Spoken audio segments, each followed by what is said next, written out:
Bismillahirrahmanirrahim. Alhamdulillahi rabbil alamin. Allahumma salli wa sallim ala sayyidina Muhammad wa ala alihi wa sahbihi ajma'in.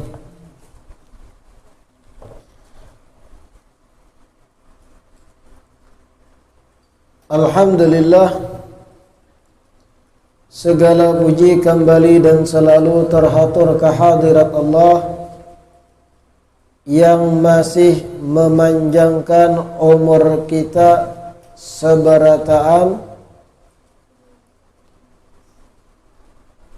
yang masih melimpahkan kesehatan dan keafiatan sehingga kembali malam Rabu ini melanjutkan kegiatan majlis ilmu kita, yang harapan kita mudah-mudahan kegiatan ini diterima oleh Allah sebagai amal saleh yang menjadi sebab keridhaannya. Amin ya rabbal alamin. Kitab kita hadits arba'in nawawiyah sampai kepada hadis ke-29.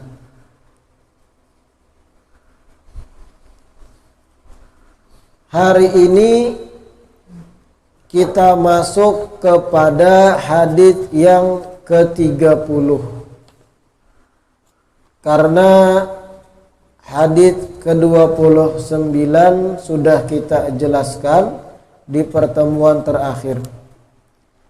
Hadis yang ke-30, an Abi Tha'labatal Khushani Jurthumi ibni Nashirin radhiyallahu anhu an Rasulillahi sallallahu alaihi wasallam qala inna Allaha ta'ala farada faraida fala tudayyi'uha wa hadda hududan fala ta'taduha wa harrama asya'a fala tantahikuha wa sakata an asya'a rahmatan lakum ghaira nisyanin fala tabhathu anha.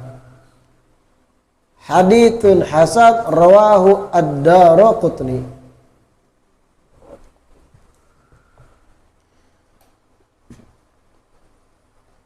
Hadits ke-30 yang kita baca diriwayatkan dari sahabat Nabi Abu Tha'labah. Abu Tha'labah ini ngaran asli sidin Jurthum bin Nashir. Jurthum bin Nashir. Sidin meriwayatkan dari Rasulullah sallallahu alaihi wasallam bahwasanya Rasulullah bersabda, innallaha ta'ala farada faraida fala tudayyi'uha.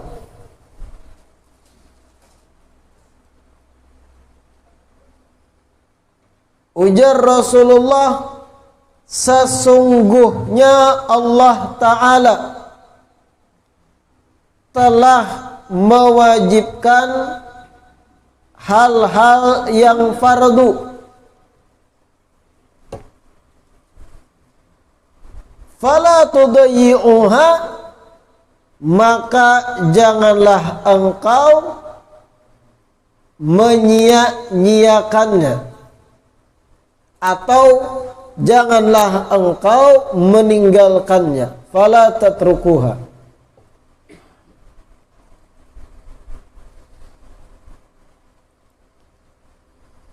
Sesungguhnya Allah telah mewajibkan hal-hal yang fardu, maka jangan ditinggalkan, ujar Nabi.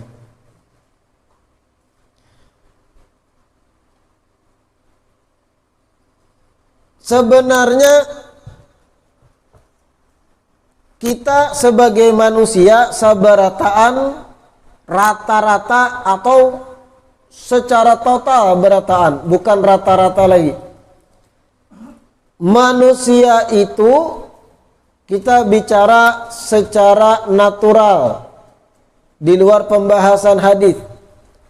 Sabarataan manusia itu saban hari di tiap aktivitasnya ada hal-hal nang kadakawa ditinggalakan. Batang tubuh manusia, awak kita nih, jasad. Awak kita, jasad kita ini sebagai manusia ada hal-hal nang sifatnya fardu. Fardu dalam arti kadakawa ditinggal, amun ditinggal berefek kepada awak kita. Contoh apa? Makan dan minum. Makanya diistilahkan dalam bahasa Arab di restoran-restoran itu makanan-makanan berat atau pokok itu disebut wajabat. Wajabat itu di mataim, di restoran-restoran Arab. Wah ini ada kata wajibnya, wajabatul asya, wajabatul ghada dan sebagainya. Kenapa dipakai kata wajabat? Karena makan dan minum itu merupakan satu keharusan dari manusia. Kalau kada makan lintuk, kalau kada minum dehidrasi, kehausan. Dan itu kita gawi saban hari tanpa ada beban, iyalah. Ada yang merasa terbebani makan adalah datang waktu makan, aduh barat kepala kulir, aduh. Nangaran parut sudah lapar padih, pasti laju kita menggawi. Paham lah nih? Awak kita, jasad itu ada kebutuhan, ada kewajiban yang harus dipenuhi. Maintenance-nya. Kayak mobil hendak jalan harus ada bensin atau solar, bahan bakar lah. Ada wajibat, ada keharusan-keharusan makan. Setidaknya sekali sehari, amun kawak menahan juga. Atau 2 kali sehari, atau ada yang 3 kali sehari. Dan itu kita kada terbebani tadi menggawinya. Kenapa? Karena sudah ada di otak kita sensor-sensor awak dan lambung ketika sudah padih lapar hendak makan. Asal ada makanannya pulang. Sebagaimana jasad itu tidak terbebani dan bahkan merasa diuntungkan dengan makan dan minum, seharusnya arwah kita pun tidak merasa terbebani dengan apa-apa yang Allah fardukan kepada kita. Sebagaimana jasad itu selalu berhajat akan makan dan minum, kayak apa caranya kita harus sampai pada satu titik ketergantungan terhadap kewajiban-kewajiban yang Allah fardukan kepada kita. Makanya kalau kita bicara salaf, orang-orang soleh bahari, sholat itu jadi kebutuhan.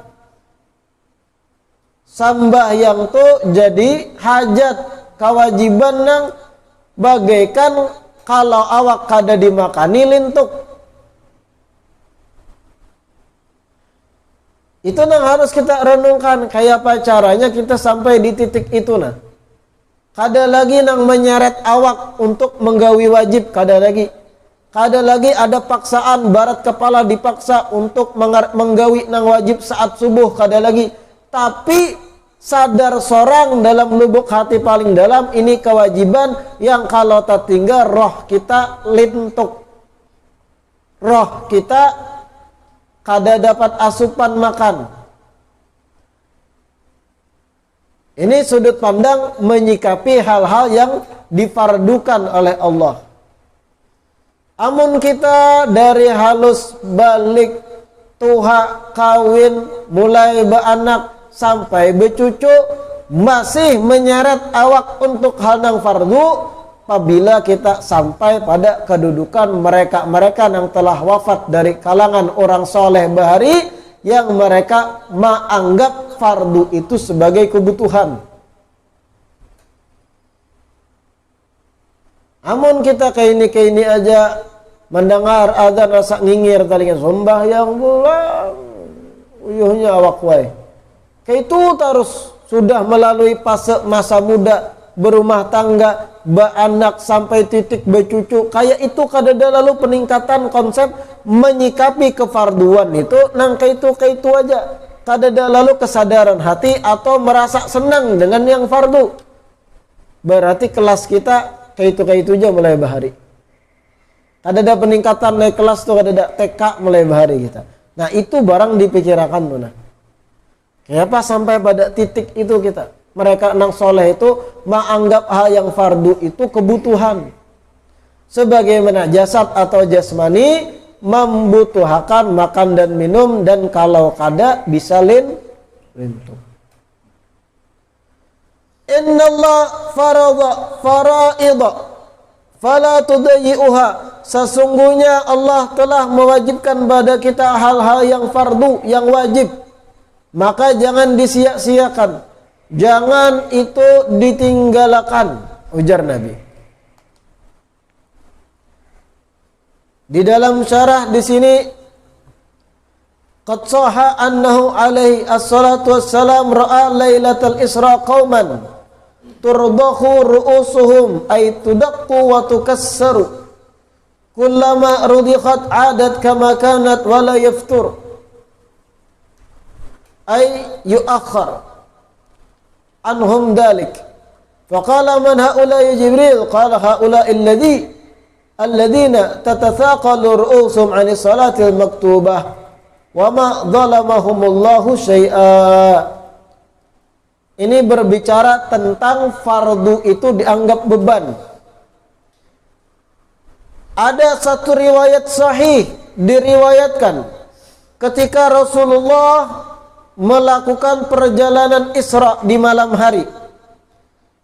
Ketika melakukan perjalanan Isra, Rasulullah melewati sekelompok manusia, yang mana kepala manusia itu dicatuk pakai gada.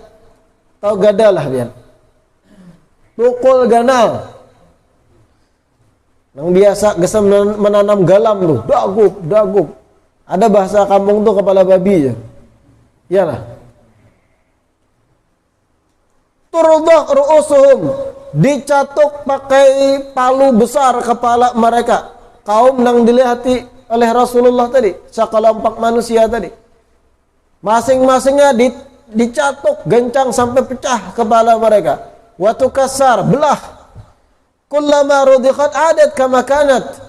Setiap kali pecah, rusak, sekali dicatuk, bebulik pulang. Catuk lagi, sakit pulang, bebulik sembuh pulang. Terus terulang-ulang kepalanya dicatuk dengan gada tadi. Na'udzubillah. Nabi bertakun, man haula ya Jibril? Siapa mereka itu wahai malaikat Jibril? Apa jawaban malaikat Jibril? Haula alladzina tatathaqalu ru'usuhum 'anis salatil maktubah.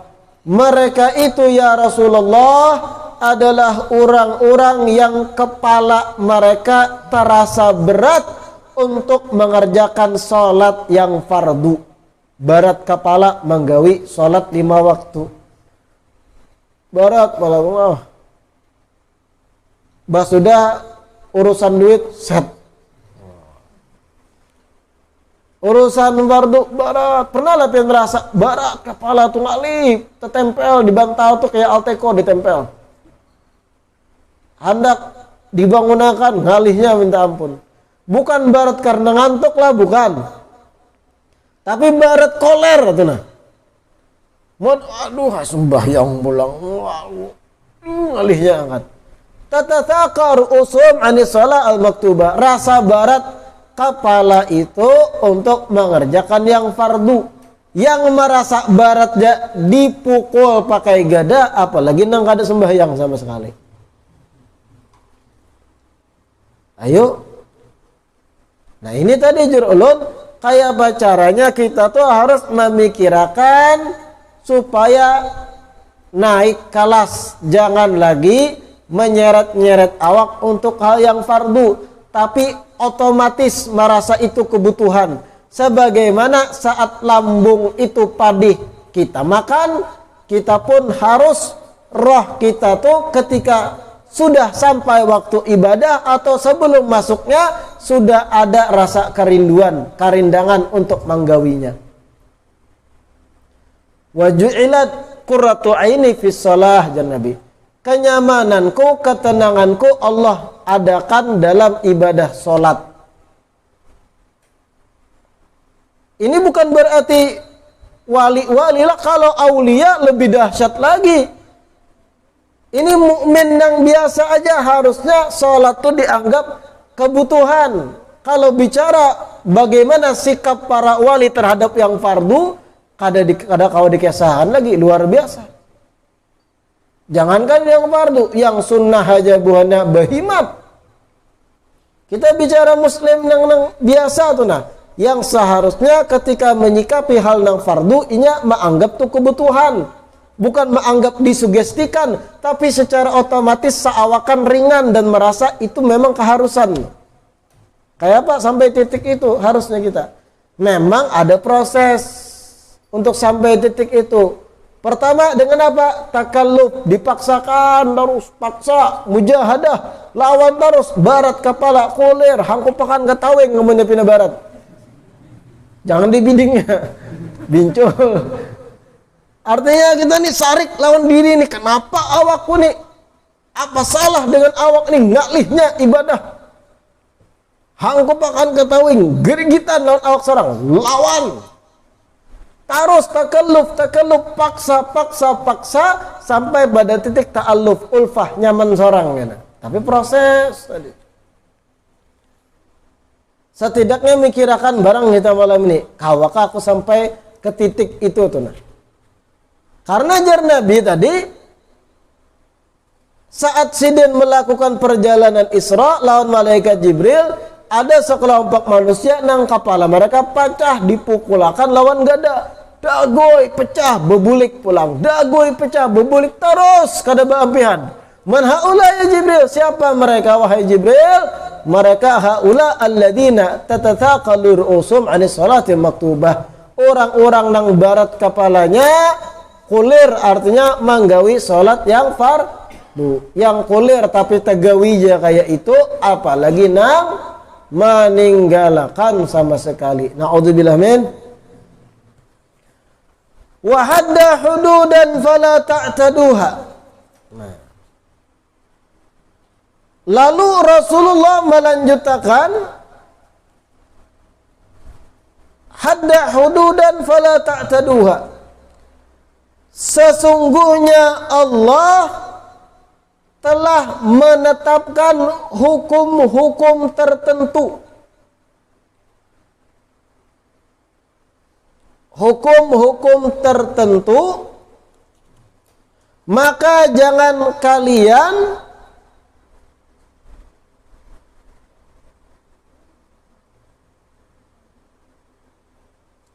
meninggalkannya, atau jangan kalian tidak menerapkannya.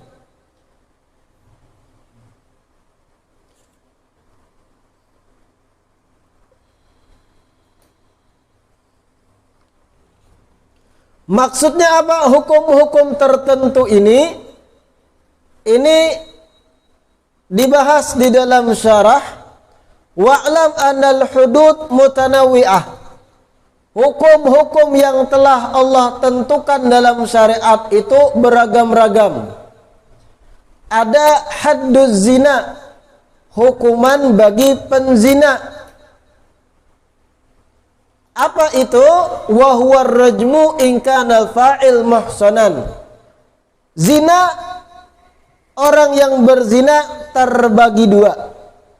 Ada zina muhsan, ada zina ghairu muhsan. Zina muhsan adalah seseorang yang berzina dan sebelumnya pernah merasakan hubungan badan yang halal dan sah. Sudah kawin contohnya, kemudian main pulang ke Gunung Batu. Apa gerang Gunung Batu itu? Tahu lah ya.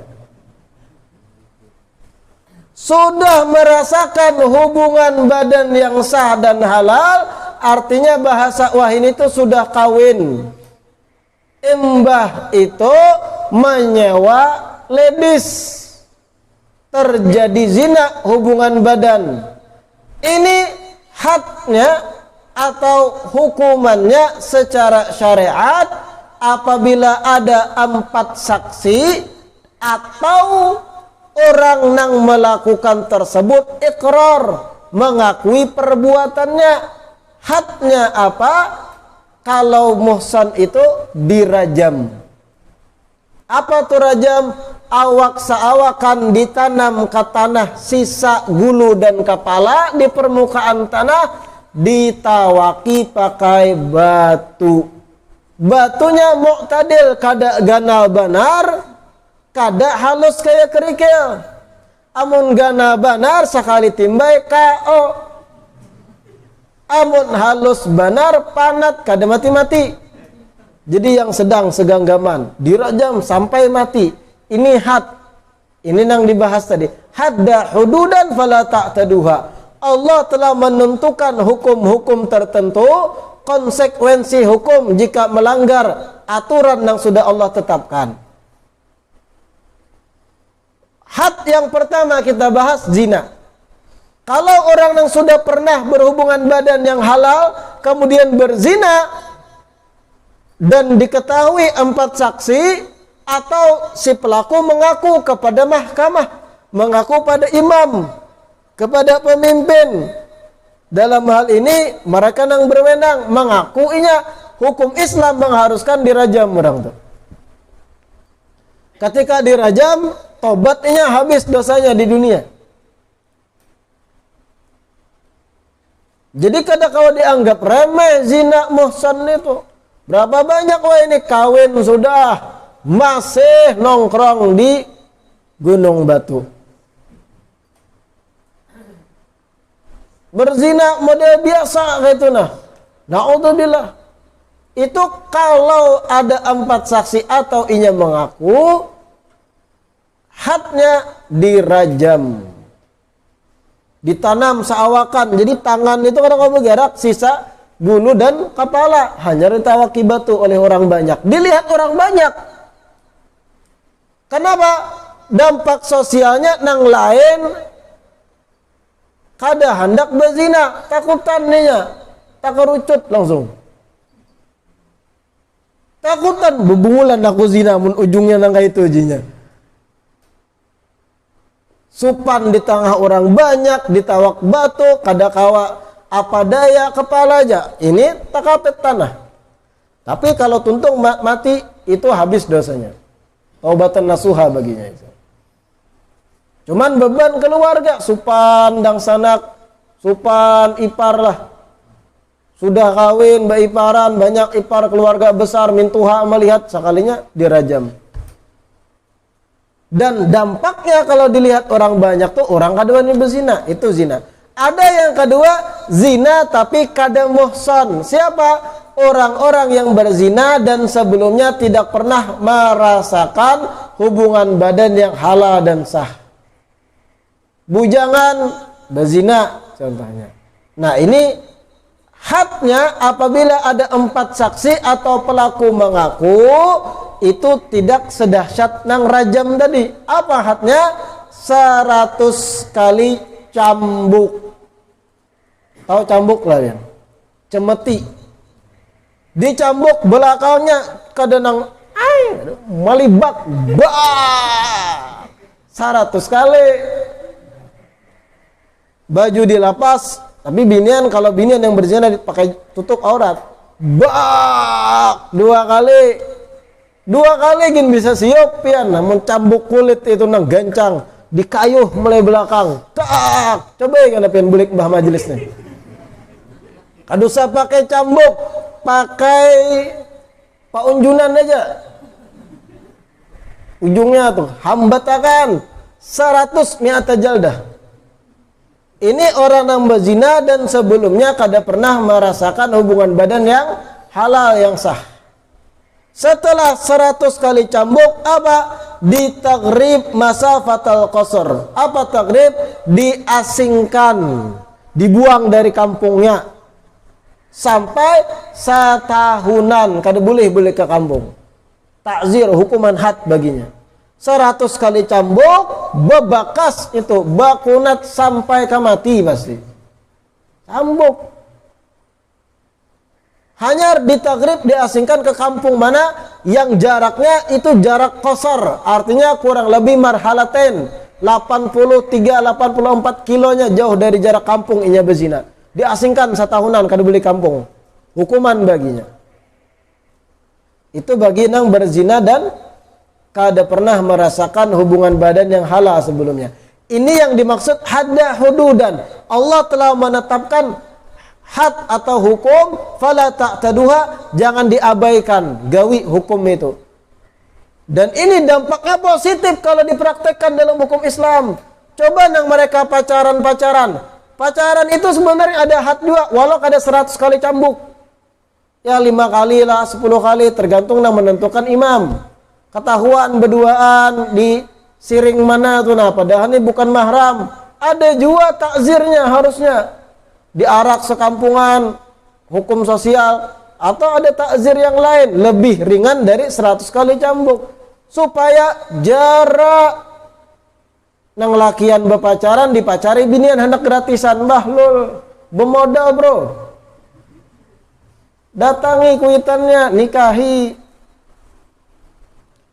Ada lagi had yang lain selain had zina, haddus sariqah, hukuman bagi pencuri. Apa hukuman pencuri yang sudah Allah atur dalam syariat? Ditatak tangan kanannya kalau sekali mencuntan.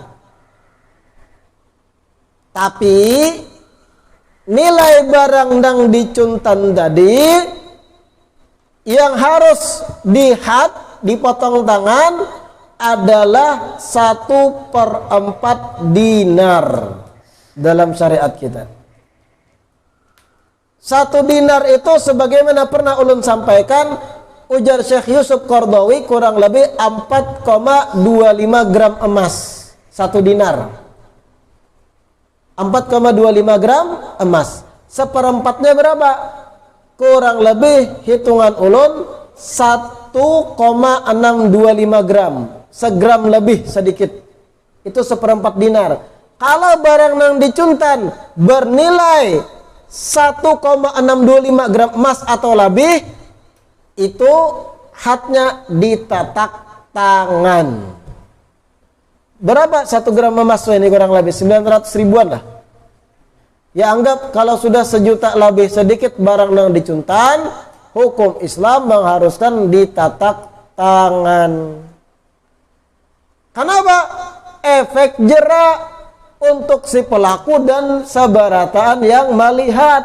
Coba aja seandainya ini diterapkan, kada ada lagi koruptor-koruptor, habis tangan mereka kutung berataan. Kada kawal lagi bawa WhatsAppan. Ya, patanganmu WhatsApp yang mengetik tuh. Kalau mencuntan nilainya sudah 1/4 dinar, ditatak tangan kanan. Kada jarak, masih mencuntan lagi, rijlil yusra, batis kiri ditatak pulang. Ini tangan kutung dah kanan, masih mencuntan. Hobi jadinya. 1/4 dinar lagi nilainya atau lebih, tatak batis kiri urutannya. Tingkah tangan kutung pulang, masih mencuntan. Apa selanjutnya? Waliyat al yusra fil marrah tsalitsah, tangan kanan pulang. Tangan kiri pulang, kanan kutung, batis kutung, masih mencuntan, tangan kirinya pulang, kutung kiri kanan. Masih mencuntan 2. Yang keempat kalinya, batis kanan pulang ditatak. Habis, masih mencuntan pakai gigi. Nah, ini urusannya kepada imam yang berwenang. Batasan tangan yang ditatak tuh kada di siku, di ku tuh di sini nih, pergelangan. Ditatak kasih plak. Seandainya nih hukum Islam memang terkesan sadis lah, apalagi wah ini kalau ada hukum ini diterapkan pasti dibenturkan untuk hak asasi manusia. Cukup di penjara. Ya karena penjara akhirnya kada ada jaranya orang korupsi. Korupsi itu nilainya jutaan udah. Ada nang triliunan nih baru-baru ini korupsinya. Habis kutung betangan batis seberatan gitu. Tapi karena hukum kita ujung-ujungnya di penjara wara, mana di penjara dapat fasilitas, kalau keluar pas malam libur, macam-macam. Nyaman ya, kada jaranya. Penjara 2 tahun banyak keluar, menikmati hasil cuntanan ya korupsinya yang banyak. Ya Allah. Jangannya diterapkan bujur hukum Islam ini, habis orang takutan seberataan untuk bacuntan-cuntan. Makanya jar Nabi, hadda hududan fala ta'taduha. Allah telah menerapkan hukum-hukum tertentu untuk perbuatan-perbuatan tertentu, maka jangan diabaikan. Kalau diabaikan akhirnya banyak kejahatan di luar sana karena kadada rasa takutan untuk melakukan kejahatan, zina, pencurian dan yang lain. Ada lagi haddu syurbil khamri, hukuman bagi yang meminum minuman keras. Ada juga aturan Islam sudah matur. Apa? 40 kali cambuk. 40. 2 kali cambuk kin pian tadi siup jorun. Apa lagi 40? Kira-kira orang nang mabuk dicambuk 40 kali jara katanya. Minum sirup imbahnya. Danak lagi bintang dan yang lain, trauma bebalar belakang. Jika diterapkan kan ada lagi bang orang wani mabuk. Dan ada juga had yang lain, haddul qadzaf bizina, menuduh orang lain berzina sedangkan inya kadakawa memberikan kesaksian. Menuduh bebinian, wah ini bebinian nih, mohon maaf kata kasak lahung gitu. Padahal binian nih baik-baik aja tuh. Itu qadzaf dalam hukum Islam. Ada hadnya, ada hukumnya. Apa? 80 cambuk. Manggitir ilat, kada kau lagi nyambati orang kalau bujur diterapkan gitu. Nah ini hadda hududan fala ta'taduha.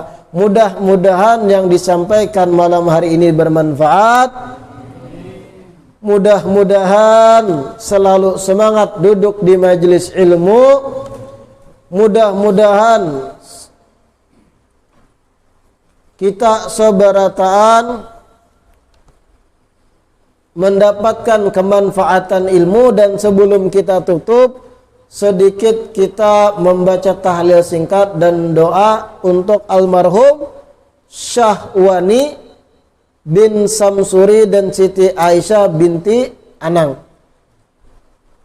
Qala Rasulullah sallallahu alaihi wasallam, afdalu ma qultu ana wan nabiyyuna min qabli, la ilaha illallah, la ilaha illallah, la ilaha illallah, la ilaha illallah, la ilaha illallah, la ilaha illallah, la ilaha illallah, la ilaha illallah, la ilaha illallah, la ilaha illallah, la ilaha illallah, la ilaha illallah, la ilaha illallah, la ilaha illallah.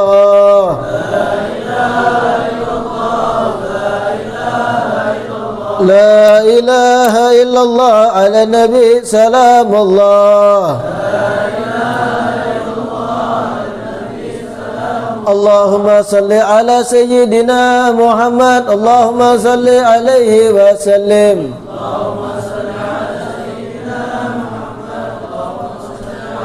اللهم صل على سيدنا محمد. اللهم صل عليه وسلم.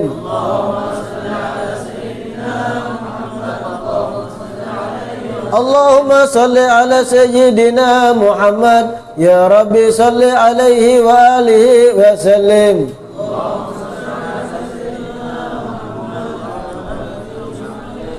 Al-Fatihah khususan ila ruh al-marhum Syahwani bin Samsuri wa Siti Aisyah binti Anang wa kadzalik jami' amwati muslimin wa muslimat المتوفين في هذه القرية وما حواليها بنيان الله يغفر لهم ويرحمهم ويعلي درجاتهم في الجنة وعلى كل نية صالحة وإلى حضرة النبي الفاتحة. بسم الله الرحمن الرحيم. الحمد لله رب العالمين الرحمن الرحيم مالك يوم الدين إياك نعبد وإياك نستعين اهدنا الصراط المستقيم صراط الذين أنعمت عليهم غير المغضوب عليهم ولا الضالين.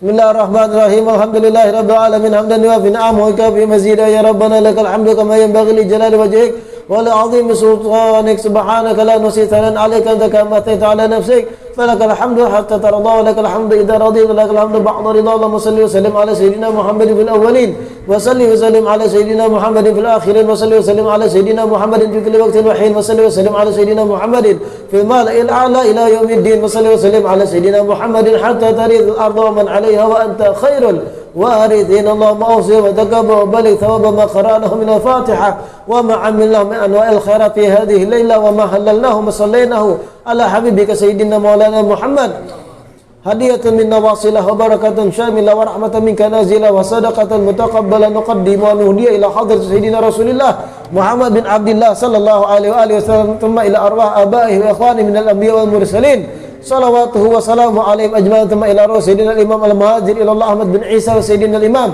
الأستاذ الأعظم الفقيه المقدم محمد بن البعلوي ثم إلى رجم سادتنا من البعلوي وأمهاتهم ومشايخهم ومتعلقين بهم ومحبين ومتعلقين بهم وتلامذتهم ومكرميهم ومنتسبين إليهم أجمعين وخاصة إلى روح المرحوم شهواني بن سمسوري والمرحومة Siti Aisyah binti Anang wa kadzalik jami' amwati muslimin wa muslimat wa mu'minin wa mu'minat al-mutawaffina wal madfunina fi hadhihi al-qaryah wa ma hawaliha awsilillahu ma thawaba dhalika minna ilayhim wa ja'alhu nuran yasawi talala baina aydihim. Allahumma ja'al thawma qara'nahu lahum fi kakan lahum minan nar wa najatan lahum minan nar wa sitran wa hijaban lahum 'anil nar. Allahumma ighfir lahum warhamhum wa'afi wa'fu anhum. Allahumma ighfir lahum warhamhum wa'afi wa'fu anhum. Allahumma ighfir lahum warhamhum wa'afi wa'fu anhum.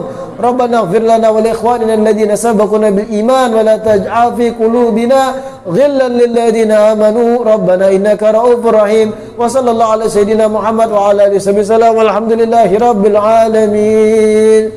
Rabbana anfa'na bima 'allamtana rabbi 'allimna alladhi yanfa'una وقرابات لنا في ديننا مع القدر قدر والنكام ربي وفقنا ووافقهم بما ترضني قولا وفعلا كرما وارزق الكل حلالا دائما واخلا انبياء علماء نهوى بالخير ونقفى كل شر ربنا اصلح لنا كل الشؤون وأقر بالرضا منك العيون واعد عنا ربنا كل الديون قبل أن تأتينا رسل المنون واغفر استر أنت أقرب من ستر وصلاة الله ترشد المصطفى من إلى الحق دعانا والوفاء في كتابه للناس الشرى وعلى الآل الكرام الشرفاء وعلى الصحب المصابيح الغرر. اللهم اهدنا بهداك واجعلنا ممن يسارع في رضاك ولا تولنا وليا سواك ولا تجعلنا ممن خالف امرك وعصاك وحسبنا الله ونعم الوكيل ولا حول ولا قوة إلا بالله العلي العظيم. وصلى الله على سيدنا محمد وعلى آله وصحبه وسلم والحمد لله